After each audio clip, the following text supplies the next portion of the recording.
Hello to all the aspirants. Welcome to the platform of Nimbus Academy. We have brought you answer writing workshop जहाँ पे daily आपको जो subject के experts हैं, अलग अलग एक्सपर्ट्स हैं, वो आपको बताएंगे कि जो मेंस के सिलेबस है उसके अकॉर्डिंग क्या ट्रेंड्स चले हैं, किस तरह के टॉपिक्स पूछे जा रहे हैं, आपको टॉपिक्स एक्सप्लेन किए जाएंगे, पढ़ाए जाएंगे, उस बेस पे आप पे क्वेश्चन पूछे जाएंगे। एंड में मैं आपको बताऊंगा भी क्वेश्चन आपको कहाँ सबमिट करने हैं और आपको इवेल्युएशन होके जो है आंसर मिल जाएंगे। This is all free of cost, ताकि आपका जो तैयारी का ग्राफ है वो ऊपर जाए। बट उससे पहले I have got a good news for you.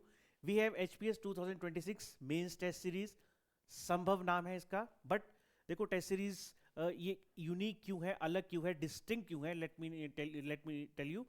देखो फर्स्ट थिंग इज दैट इस टेस्ट सीरीज को बनाया गया है एज पर लेटेस्ट ट्रेंड। ये ऐसी टेस्ट सीरीज नहीं है कि 2 3 4 5 साल पुराना जो ट्रेंड था वही रिपीटेटिव जा रहा है। नो, लेटेस्ट अभी के अभी कुछ मंथ्स पहले ये रेडी की गई है अकॉर्डिंग टू HPPSC का सिलेबस है जो, और जिस स्टाइल में आंसर पूछे जा रहे हैं, जिस स्टाइल में क्वेश्चंस पूछे जा रहे हैं, आंसर्स लिखने का स्टाइल भी अब चेंज हो चुका है। तो उसी पूरे डेकोरम में ये टेस्ट सीरीज तैयार की गई है।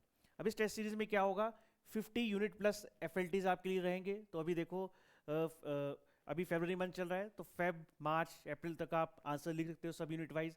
फिर 2 महीने डेडिकेटली प्रीलिम्स को दो, उसके बाद फिर से आप जो है FLTs लिखना शुरू कर सकते हो। तो एक बहुत ही अच्छा ग्राफ और स्ट्रेटेजाइज वे में जो है आंसर राइटिंग आपकी एनरिच हो जाएगी। और इसमें इंग्लिश हिंदी सब पेपर्स हैं। जब तक आप मेंस दोगे 1000 से ज़्यादा क्वेश्चन आपके आंसर्स रेडी हो चुके होंगे, और वो भी इस तरह से कि कैसे उसको आंसर करना है। तो इस टेस्ट सीरीज में एक तो HPPSC के ट्रेंड के अकॉर्डिंग है। नेक्स्ट, 1-on-1 मेंटरशिप मिलेगी। जो भी सब्जेक्ट के एक्सपर्ट हैं वो अलग अलग एक्सपर्ट हैं। जैसे मैं सोसाइटी करवाऊंगा, हिस्ट्री के अलग होंगे। तो 7 दिन है, 7 दिन, 7 के 7 दिन आपको अलग अलग टीचर्स आंसर राइटिंग प्रोग्राम भी करवाएंगे। उसी के साथ इस टेस्ट सीरीज में भी जो भी एक्सपर्ट टीचर हैं वही आपके पेपर चेक करेंगे जो उनकी एक्सपर्टीज का डोमेन है। ठीक है, तो ऐसा नहीं है कि 1 2 टीचर्स चेक करेंगे, हर एक सब्जेक्ट के लिए अलग टीचर रहेगा। स्पेशली हिमाचल का अलग से एडिशनल पैक है, क्योंकि हिमाचल में सबसे ज़्यादा दिक्कत आती है कैंडिडेट्स को। तो हिमाचल की एनरिचमेंट में ज़्यादा फोकस यहाँ पे रखा गया है। डेमो टेस्ट अवेलेबल है, क्योंकि आप चेक कर सकते हो कि 1 2 टेस्ट मंगवा सकते हो कि किस तरह के क्वेश्चन पूछे जा रहे हैं, कैसे उनके आंसर, ताकि आप डिसाइड कर सको कि लेवल ऑफ टेस्ट सीरीज कैसा रहेगा। राइट। और अगर आप निम्बस के स्टूडेंट्स रहे हैं, एक्स स्टूडेंट्स रहे हैं, यू विल गेट डिस्काउंट। इसके अलावा आप मेंस में अपीयर हो चुके हैं, इंटरव्यू में अपीयर हो चुके हैं, तब भी आपको यहाँ पे इस टेस्ट सीरीज में डिस्काउंट मिलेगा। तो you can contact on this number, यहाँ पे कॉन्टैक्ट कर सकते हो।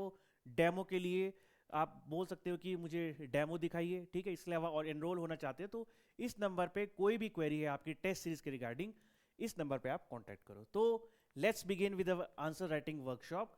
तो यहाँ पे मैं बताऊंगा आपको सोसाइटी के बारे में। अब देखो, सोसाइटी यानी कि हमारा समाज। अब ये वो सब्जेक्ट नहीं है जो प्रीलिम्स में डायरेक्ट क्वेश्चन जहां से पूछे जाते हैं। प्रीलिम्स में हार्डली कोई इसकी ओवरलैपिंग है। जैसे पॉलिटी पढ़ोगे ऑब्वियसली मेंस में पढ़ना पड़ेगा, प्री में ऑलरेडी पढ़ा होगा। लेकिन जब बात आएगी मेंस की, तो यहां पे आप देखोगे दैट बिल्कुल ही अलग टॉपिक्स आपको देखने को मिलेंगे। First thing is this. Second thing, ये आपको स्क्रैच से पढ़ना पड़ेगा। इट मीन्स क्योंकि आपने प्रीलिम्स में इसका कुछ नहीं पढ़ा है, तो यहां पे स्क्रैच से इस सिलेबस को आपको कवर करना पड़ेगा। ठीक है, फर्स्ट थिंग इज दिस। तो यहां पे मैं आपको बताऊंगा कि क्या इसके टॉपिक्स हैं मेंस के लिए। दूसरी बात यह है कि इसके जो टॉपिक्स हैं वो इस तरह से है कि बहुत ही स्कैटर्ड है। ऐसा नहीं है कि एक पर्टिकुलर बुक है वहां से सारे क्वेश्चंस आ रहे हैं। सेकंड थिंग, आंसर्स जो हैं इसके बहुत सब्जेक्टिव हैं। जो आप डे टू डे ऑब्जर्व करते हो अपने सोसाइटी में, उसी के बेस पे क्वेश्चन पूछे जाते हैं। तो आंसर्स को समझने में और उसको लिखने में, अपने पॉइंट्स को आर्टिकुलेट करने में थोड़ी सी दिक्कत रहती है, तो उसी को स्टेप बाय स्टेप हम डिकोड करेंगे। आज हमारा फर्स्ट सेशन है, तो सबसे पहले देखो वी हैव दिस सिलेबस। तो सिलेबस में कुछ नहीं है, जो सोशियोलॉजी का सिलेबस है NCERT का, वहीं से डायरेक्ट टॉपिक उठाए गए हैं। जैसे इंडियन सोसाइटी, जो आमतौर पर हम अपना समाज देखते हैं, उसकी क्या क्वालिटीज है उसके बारे में पूछा गया है। यूनिटी इन डाइवर्सिटी सबसे बड़ी स्ट्रेंथ है इंडिया की ये। तो ये क्या है, इसको 360 डिग्री एंगल में पढ़ना होता है। फिर हमारा पूरा सामाजिक जो ढांचा है, ठीक है, वो सामाजिक ढांचा कैसे बनता है अलग अलग इंस्टीट्यूशन से। जैसे फैमिली सिस्टम है, मैरिज सिस्टम है, किनशिप है, रिलीजियन है, सोशल स्ट्रेटिफिकेशन है। स्ट्रेटिफिकेशन का मतलब होता है जहाँ पे सोसाइटी को अलग अलग भागों में, वर्गों में डिवाइड किया जाता है। उसी तरह से एक्सट्रीमली एम्फेसाइज किया गया है वुमेन की एम्पावरमेंट की तरफ। तो 3 टॉपिक्स, ये जो है ये सोशल स्ट्रक्चर की तरफ है, ठीक है। उसके अलावा ये उस सोशल स्ट्रक्चर के अंदर जो वल्नरेबल ग्रुप्स हैं, कौन कौन से हैं, वुमेन, चाइल्ड एंड डिफरेंटली एबल्स, इन तीनों पे फिर फोकस रखा गया है। सो सिलेबस एचपीपीएससी ने डिज़ाइन इस तरह से किया है कि ना सिर्फ आपको समाज की अच्छे से समझ हो, लेकिन उसके अलावा समाज के जो ऐसे वर्ग हैं, ठीक है, जो वंचित वर्ग हैं, उनके लिए क्या किया जा रहा है, क्या गवर्नमेंट ने स्टेप्स उठाए हैं, क्या चैलेंजेस है, क्या आप उसके लिए वे फॉरवर्ड में चीज़ें आगे सजेस्ट कर सकते हो। तो इस तरह से सिलेबस को एचपीपीएससी ने डिज़ाइन किया है। अब इन टॉपिक्स में से ही हम चेक करते हैं, जो मैंने पीवाईक्यूज को एनालाइज किया उसमें मैंने पाया कि इन्हीं टॉपिक्स की बात कर रहा हूँ मैं, ठीक है। इन्हीं टॉपिक्स में से थीम वाइज कुछ हमें डिस्ट्रीब्यूशन देखने को मिली। What was the distribution? First, ये जो सोशल स्ट्रक्चर मैं आपको बता रहा था, जैसे फैमिली, किनशिप, यहाँ से 20% क्वेश्चन डायरेक्टली पूछे गए। First thing is this. उसके अलावा रिलीजन एंड कम्युनलिज्म, चाहे उसमें सेक्युलरिज्म हो, यूनिटी एंड डाइवर्सिटी हो, यहाँ से 18% क्वेश्चन पूछे गए हैं। और इसी के साथ ही ग्लोबलाइजेशन और मॉडर्नाइजेशन, यानी कि सोसाइटी हमारी कैसे चेंज हो रही है विद अपकमिंग ग्लोबलाइजेशन, का क्या इम्पैक्ट पड़ा है हमारे अर्बन पे, वुमेन पे, चिल्ड्रन पे, हर एस्पेक्ट में, हर सेक्टर में क्वेश्चन पूछे गए हैं। तो थर्ड, यहाँ से सबसे ज़्यादा क्वेश्चन पूछे गए हैं। तो मेजर बेंचमार्क आप देखोगे तो social structure number 1, religion and communalism number 2 and globalisation and modernisation number 3। इन तीनों भागों से सबसे ज़्यादा क्वेश्चन पूछे गए हैं। तो मतलब ज़्यादा फोकस हमें इन्हीं 3 सेक्टर्स के अराउंड रखना पड़ेगा। उसके अलावा एजुकेशन, जैसे कि चाइल्ड से रिलेटेड एजुकेशन पार्ट है, वहाँ से 5% क्वेश्चन आए। यूनिटी एंड डाइवर्सिटी अलग से टॉपिक है, सिर्फ एक सिंगल टॉपिक, यहाँ से 10% क्वेश्चन आए। उसके अलावा वुमेन एंड सोशल जस्टिस, अब इसमें भी अंदर अंदर बहुत सब टॉपिक्स हैं, 14% क्वेश्चन आए। मैरिज एंड कास्ट से 15% क्वेश्चन हमें देखने को मिले हैं, ठीक है। तो इस ग्राफ से एटलीस्ट हमें ये समझ आ जाएगा, इस पाई चार्ट से, कि जो सिलेबस है उसके अकॉर्डिंग एचपीपीएससी किस तरफ अपना ज़्यादा फोकस रख रहा है। नेक्स्ट आते हैं फिर कि करंट का इसमें कितना रोल है, ठीक है, क्योंकि करंट भी सोसाइटी के साथ साथ ही चलता है। सो स्टैटिक और करंट की ओरिएंटेशन अगर हम देखेंगे तो देखो, स्टैटिक जो सोशियोलॉजी के कंसेप्ट हैं, चाहे मैरिज है, फैमिली है, जो भी सोशियोलॉजी से रिलेटेड कंसेप्ट हैं, वो सबसे ज़्यादा देखने को मिले हैं। हालांकि करंट के टॉपिक भी चलते हैं हमारी सोसाइटी में, बहुत सारी चीज़ें होती रहती है, ठीक है, सोसाइटी में। सोसाइटी हमारी इवॉल्व करती रहती है, सोसाइटी के पॉजिटिव और नेगेटिव एस्पेक्ट दोनों हमें समाज में देखने को मिलते हैं, लेकिन सबसे ज़्यादा जो है स्टैटिक पार्ट पे ही ज़्यादा फोकस अभी रखा गया है। Let it be caste system, let it be जो जेंडर को जो है एम्पावर करने की कोशिश की जा रही है, उन सारे इश्यूज़ के खिलाफ जो है एचपीपीएससी ने अपना सिलेबस रखा है। सो स्टैटिक पार्ट पे ज़्यादा फोकस है। देन कंटेम्प्रेरी सोशल इश्यूज चले हैं, जो कुछ भी आप करंट की कोई भी मैगजीन उठा सकते हो, तो एक साल में जो भी सोसाइटी में ऐसे इश्यूज हुए हैं, फॉर एग्जांपल चाहे वो सोशल मीडिया से रिलेटेड हो, किसी और चीज़ से रिलेटेड हो, उन पे भी क्वेश्चन आया है, बट इतना ज़्यादा फोकस नहीं रखा गया है। जस्ट 20 to 30% क्वेश्चन वहाँ से पूछे गए हैं।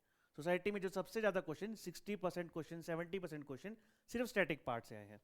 एंड थर्ड, थोड़ा सा पॉलिसी स्कीम बेस्ड भी क्वेश्चन है। फॉर एग्जाम्पल अभी वुमेन की रिजर्वेशन की बात चली है, ठीक है, वो जो है अमेंडमेंट आ चुकी है, तो हो सकता है उसके ऊपर भी क्वेश्चन आ जाए, डायरेक्ट क्वेश्चन भी आ सकता है, जिसको आपको सोशियोलॉजिकल एस्पेक्ट्स पे लिखना है। अब इन सब डाटा के बाद मेजर क्वेश्चन आता है कि ये क्वेश्चन पूछे कहाँ से जा रहे हैं, क्या इनका सोर्स है। तो द नंबर 1 सोर्स सोशियोलॉजी अगर आप कवर करना चाहते हो, इट इज़ एनसीईआरटी। कब? 11th और 12th की, ठीक है। मैक्सिमम कॉन्सेप्ट्स, मैक्सिमम क्वेश्चंस, जो भी कंफ्यूजन्स है, जो भी क्रिटिकल एनालिसिस करने को बोला गया है, वो इन्हीं बुक से उठाया गया है। ज़्यादा बड़ी बुक्स नहीं है, ठीक है, वन गो में भी आप इन 2 बुक्स को ख़त्म कर सकते हो। तो ये तो आपको करनी पड़ेगी। ग्लोबलाइजेशन के क्वेश्चन है, वो भी एनसीईआरटी से, लेकिन थोड़ा सा बेसिक करंट अफेयर्स भी पूछा जा रहा है, क्योंकि ग्लोबलाइजेशन भी एक एवर चेंजिंग इवेंट है। इंटरनेशनल जो इवेंट्स हो रहे हैं वो डायरेक्टली इम्पैक्ट करते हैं इंडिया की ग्लोबलाइजेशन प्रोसेस को भी। तो करंट की ओरिएंटेशन भी हमें यहाँ पे रखनी पड़ेगी। उसी तरह जेंडर इश्यूज भी एनसीईआरटी, प्लस जो लेटेस्ट स्कीम्स के अलावा 1947 ऑनवर्ड्स 26 तक सारे के सारे जेंडर से रिलेटेड, वुमेन की एम्पावरमेंट से रिलेटेड कोई भी स्कीम्स, पॉलिसीज और या फिर इनिशिएशन आया है, वो सब आपको कवर करना पड़ेगा। और लास्ट में रिलीजन और स्ट्रेटिफिकेशन, तो इसमें भी एनसीईआरटी की ही थ्योरीज काम करेगी। बाकी जो क्वेश्चन होते हैं सेक्युलरिज्म से रिलेटेड है, कम्युनिज्म से रिलेटेड है, वो करंट अफेयर्स मैगजीन में भी मोर और लेस कवर किए जाते हैं। So these are the sources that you needs to follow. अब पीवाईक्यू से ही मैंने एक क्वेश्चन उठाया है कि किस टाइप के क्वेश्चन पूछे जा रहे हैं, ताकि आपको एक आइडिया तो लगे कि क्वेश्चंस की टफनेस कितनी है, किस तरफ ज़्यादा फोकस रखा जा रहा है। For example, a question was asked explain India's unity in diversity, क्योंकि ये टॉपिक का नाम भी है, साथ में इंडिया की जो है एज अ नेशन ये स्पेशलिटी भी है। तो यूनिटी इन डाइवर्सिटी के बारे में पूछा गया है। बोला गया है कि सुटेबल एग्जाम्पल दीजिए, कहाँ से, जो सोशो कल्चर लाइफ है लोगों की, जो आमतौर पर हम लोग जिंदगी जीते हैं, वहीं से एग्जाम्पल उठाने हैं लोगों के, और बताना है कि ये इंडिया यूनिटी इन डाइवर्सिटी आखिर है क्या। तो देखते हैं इसका आंसर कैसे करना है। तो देखो, हम स्टार्ट करेंगे यूनिटी इन डाइवर्सिटी का प्रॉपर इंट्रोडक्शन से, क्योंकि मार्क्स फैच करने हैं तो इंट्रोडक्शन सबसे जरूरी है। इंट्रोडक्शन कैसे लिखनी है, हम यूनिटी इन डाइवर्सिटी के कंटेक्स्ट में ही लिखेंगे कि ये इतनी अलग से चीज़ क्यों है, कि उसको एचपीपीएससी ने अपने सिलेबस में डाला है। So India represent a unique civilisation. Unique इसलिए क्योंकि हम सिर्फ एक ऐसी सिविलाइजेशन है जहाँ पे इतने डाइवर्स लोग रह रहे हैं, चाहे आप रीजन के रख लो, चाहे कास्ट के रख लो, चाहे लैंग्वेज के रख लो, चाहे रिलीजन के रख लो, इतने डाइवर्स लोग एक छत के अंदर रहना सच में ही हमको यूनिक बनाता है। तो यूनिक सिविलाइजेशन है जहाँ पे बहुत सारी डाइवर्सिटी है, चाहे रिलीजन की आ गई, लैंग्वेज की आ गई, कल्चर की आ गई, रीजन की आ गई, वो साथ में जैसे मैंने बताया एक छत के नीचे रह रही है। ठीक है, अब ये ना सिर्फ एक यूनिफॉर्मिटी बताती है, लेकिन कैपेसिटी भी बताती है कि हम दुनिया के अलग अलग लोगों को अकोमोडेट भी कर सकते हैं, जैसे वसुदैव कुटुंबकम। ठीक है, तो वो ही हमारी क्या चीज़ है, यूनिटी इन डाइवर्सिटी को शोकेस करता है। अब आएंगे इसके बॉडी पार्ट में, जहाँ पे हम अलग अलग एंगल से इस चीज़ को देखेंगे। जैसे रिलीजियस डाइवर्सिटी भी है और हारमनी भी है, तो अलग अलग कम्युनिटीज़ हैं, वो साथ में कोएग्जिस्ट कर रही हैं, पीसफुली कर रही हैं। हाँ, छोटे मोटे इश्यूज होते रहते हैं, बट मोर और लेस एक कंट्री के अंदर जो है सभी एक बॉन्ड के साथ, एक थ्रेड के साथ जुड़े हैं। जैसे हमारे देश में दिवाली भी सेलिब्रेट की जाती है, ईद भी की जाती है, क्रिसमस भी की जाती है, और गुरु पर्व भी किया जाता है। ठीक है, ये चारों चीज़ें अलग अलग रिलीजन की है, लेकिन एक ही छत के नीचे सेलिब्रेट की जाती है। Number 2, linguistic diversity. अब इंडिया में कहा जाता है हर 2 किलोमीटर के बाद लैंग्वेज चेंज हो जाती है। तो आप देख सकते हो कि इंडिया का जितना स्ट्रेच है ज्योग्राफिकली, कितनी लैंग्वेजेस होंगी, एन नंबर ऑफ लैंग्वेजेस है। तो लैंग्वेजेस के ऊपर दुनिया भर में लड़ाइयाँ भी हुई है, वॉर्स भी हुए हैं। ठीक है, लाखों जाने भी गई है, लेकिन इंडिया में इन लैंग्वेजेस के अलग अलग होते हुए भी हमने अपनी नेशनल इंटीग्रेशन को नहीं खोया है। एग्जाम्पल, हमारे कॉन्स्टिट्यूशन में ही कितनी लैंग्वेजेस है, ऑफिशियल लैंग्वेजेस ही अलग अलग हैं। तो अब यहाँ भी ऑब्वियसली इश्यूज चलते रहते हैं, लेकिन फिर भी इतने साल हो गए हैं, we are living, we are coexisting with linguistic diversity also. Third आती है कल्चर की डाइवर्सिटी। हिमाचल से शुरू हो जाइए आप, चाहे वेस्ट की तरफ जाओ, नॉर्थ की तरफ, या फिर साउथ की तरफ आओ, आपको अलग अलग कल्चर डाइवर्सिटी देखने को मिलेगी। तो यहाँ पे भारतनाट्यम भी प्रस्तुत किया जाता है, नॉर्थ में भांगड़ा, गरबा, कथकली, अलग अलग एग्जाम्पल दे सकते हो आप आर्ट एंड कल्चर से। तो अलग अलग डांस प्रैक्टिसेस हैं, तो वो कल्चर को शोकेस करती हैं, लेकिन हमारे ही कल्चर को जो है एक कंपोजिट बनाने की कोशिश करती है। जैसे शुरू में हमने फर्स्ट लाइन इंट्रो में ही बता दिया था, we have a unique culture, तो उसी के आगे आके आप थ्रेड्स खोल रहे हो। ठीक है, अब यूनिक कैसे है, इतनी ज़्यादा कल्चर डाइवर्सिटी है, स्टिल हम एक नेशन की तरह रहते हैं। Number 4, we have regional diversity. तो रीजनल ना सिर्फ खेती बाड़ी में, मौसम में, है ना, और जो हमारा खान पान है, हर चीज़ में हमें रीजनल लेवल पे भी डाइवर्सिटी देखने को मिलेगी। तो वेरिड लाइफस्टाइल है लोगों का, जम्मू कश्मीर से लेकर केरला तक, जहाँ कोस्टल के लोग जो पानी के समुद्र के किनारे रहते हैं वो फिशिंग प्रैक्टिस करते हैं। हिमालयाज में आपको पेस्टोरल ग्रुप्स मिलेंगे जो भेड़ बकरियां चराते हैं, जैसे कि गद्दी लोग हैं हमारे हिमाचल प्रदेश के चंबा के। तो इस डाइवर्सिटी में भी आप देख सकते हो कि कितनी ज्योग्राफी के बेस पे ये सारी डाइवर्सिटी है। Number 5, we have constitutional and political unity. एक छत के नीचे बांधने का काम जो किया है वो हमारे संविधान ने भी किया है, क्योंकि संविधान के जो अनुच्छेद हैं वो इस तरह से फ्रेम किए गए हैं कि अलग अलग डाइवर्सिटी होके भी सब एकजुटता के साथ रहें। तो कॉन्स्टिट्यूशन और डेमोक्रेटिक इंस्टीट्यूशन वो भी पूरे देश को इंटीग्रेट करते हैं, डाइवर्स ग्रुप्स को, क्योंकि ऐसा नहीं है कि कोई अलग लैंग्वेज का ग्रुप है तो वो किसी और इंस्टीट्यूशन को फॉलो करेगा, नो। एक ही कंट्री के अंडर ये इंस्टीट्यूशन बनाए गए हैं जो सबको अच्छे से कैटर करते हैं। जैसे रिपब्लिक डे पे आपने परेड देखी होगी, झांकियाँ देखी होगी अलग अलग रीजन्स की, तो कोई पहाड़ दिखाता है, कोई रेगिस्तान दिखाता है, कोई समुद्र दिखाता है, लेकिन मनाते सब एक ही हैं, रिपब्लिक डे 26 जनवरी को। Number 6 we have economic interdependence. तो माइग्रेशन आराम से कर सकते हैं, जैसे हिमाचल के लोग बहुत ज़्यादा पंजाब जाते हैं, दिल्ली जाते हैं ताकि जॉब्स कर सकें, बिजनेस सेटअप कर सकें, और यहाँ पे भी लोग जो है टूरिज्म के कारण हिमाचल में आते हैं। तो इंटर रीजनल कनेक्शन बहुत अच्छी है। वहीं हिमाचल में आपको लेबर भी मिल जाएगी, चाहे वो बिहार यूपी से हो या फिर नेपाल से हो, तो अलग अलग लोग माइग्रेट करते हैं और किसी भी शहर की ग्रोथ में हेल्प करते हैं। Number 7 last point, shared historical heritage. अब ये देखो, ये 8 नंबर का क्वेश्चन है, सो 7 पॉइंट्स विद एग्जांपल सही रहेंगे। शेयर्ड हिस्टोरिकल हेरिटेज है।